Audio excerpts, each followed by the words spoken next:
My neighbor makes $400,000 a year and he's broke. Not living paycheck to paycheck, broke. Actually broke. Financing a truck he doesn't need to impress people he doesn't like. And the guy who cuts my grass, who drives a 12-year-old Corolla with a cracked windshield, just paid off his second rental property in cash. That shouldn't make sense, but it does. And by the end of this video, you're going to understand exactly why. Because there's one decision these two men made years ago without even realizing it that put them on completely opposite paths.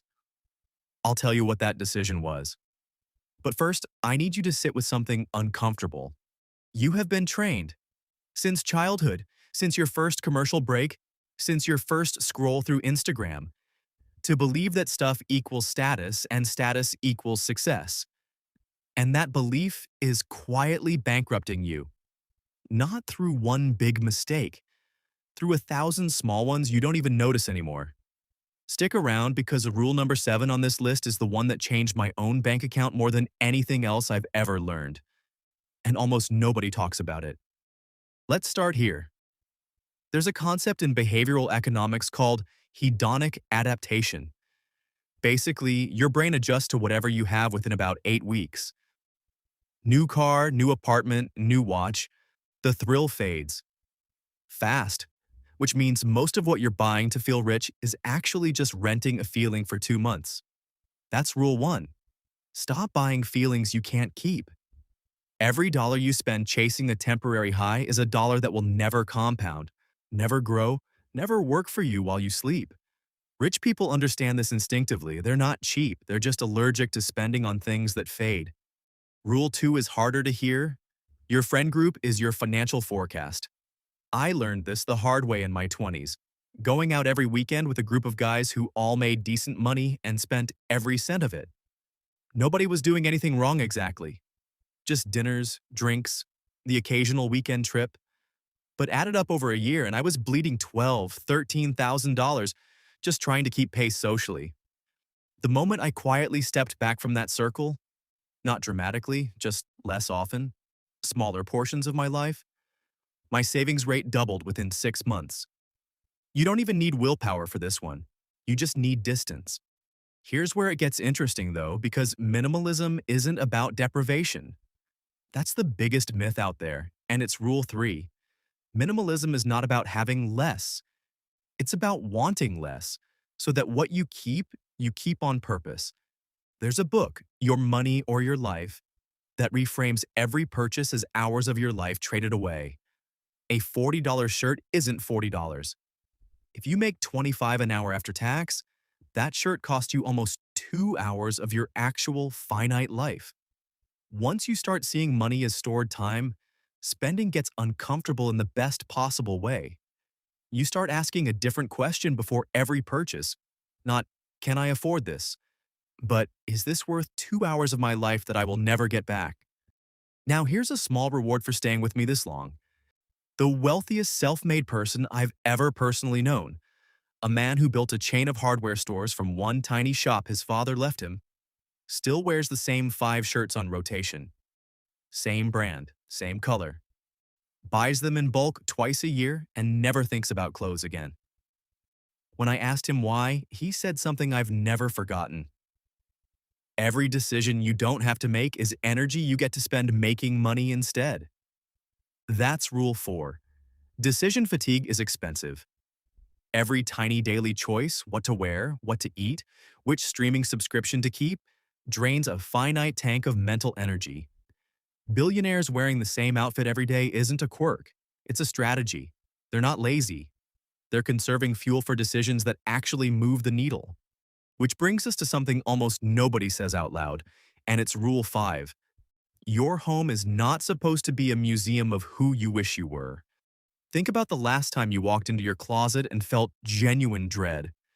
Too many clothes, no idea what to wear, everything somehow both too much and not enough. That feeling has a name. Clutter creates cognitive load, and cognitive load creates cortisol, and cortisol makes you crave comfort spending. It's a loop. Mess makes you stressed, stress makes you spend, spending makes more mess. Minimalists break that loop at the source. Fewer things means fewer decisions mean less stress means you stop reaching for your card just to feel okay for 5 minutes. Let me tell you about someone real, because theory only gets you so far. I know a 28-year-old software engineer, smart guy, six-figure job straight out of college, who was somehow always broke. Not because he made bad money, because his lifestyle grew exactly as fast as his salary did. Every raise became a nicer apartment, a nicer car lease, nicer everything. Classic lifestyle inflation, Rule 6, and it's the silent killer of wealth in this entire country. He finally sat down and did the math and realized he was saving less at $130,000 a year than he had been at 70. The fix wasn't complicated. He froze his lifestyle at his old salary and put every single raise straight into investments before he ever saw it hit his checking account. 3 years later, he had more saved than colleagues making twice what he did. Same income potential, completely different trajectory. The difference wasn't talent, it wasn't luck. It was one decision to stop letting his spending chase his income. And that's Rule 7, the one I promised you earlier, the one that changed everything for me personally. Automate your restraint. Willpower is a terrible long-term financial strategy because willpower runs out by 4 in the afternoon, right around the time you're scrolling your phone exhausted after work, which is exactly when most impulse spending happens. So don't rely on willpower. Rely on systems. The day my paycheck hits, a fixed percentage leaves before I can touch it. I never see it. I never miss it. I'm not disciplined. I've just made discipline automatic. That single change moved me from saving whatever was left over, which was usually nothing, to saving first and living on the rest. Rule 8 is quieter, but it matters just as much. Stop keeping score with people who are keeping score with the wrong scoreboard. Comparison is the tax you pay on social media, and it's a brutal one. You're not just comparing your life to your neighbor's life anymore. You're comparing it to the highlight reel of thousands of strangers, most of whom are financing the very image that's making you feel behind. The truck, the vacation, the renovated kitchen, half of it's debt wearing a nice filter. The moment you stop measuring your life against a feed engineered to make you feel inadequate, your spending starts reflecting what you actually want instead of what you're afraid people will think of you. Rule 9, and this one surprises people. Experiences aren't automatically better than things, no matter what every listicle tells you. What actually builds wealth and happiness is fewer, deeper experiences, not more, shallower ones. One real trip a year with people you love beats 5 rushed weekend getaways designed for a highlight reel. Depth compounds. Breadth just drains your account and your energy at the same time. And Rule 10, the one that ties this whole thing together. Minimalism isn't the goal. Freedom is the goal. Minimalism is just the vehicle. Every dollar you don't spend on stuff that doesn't matter is a dollar that buys you a future hour where you don't have to answer to anyone. That's the real definition of rich, not the truck, not the watch. The ability to say no to a job, a boss, a life you hate, because your expenses are so lean that your money actually has room to grow behind you instead of getting swallowed the moment it arrives. Here's the turn, though, the part most people miss completely. This was never actually about money. Go back to my neighbor with the truck and the six-figure salary and nothing to show for it. He's not undisciplined. He's not stupid. He's chasing a feeling, the feeling of having made it, through objects that can never actually deliver that feeling, because the feeling was never for sale in the first place. The lawn guy in the Corolla wasn't smarter than him. He just stopped asking objects to do a job only peace of mind can do. That's the real difference between rich and wealthy. Rich is a number.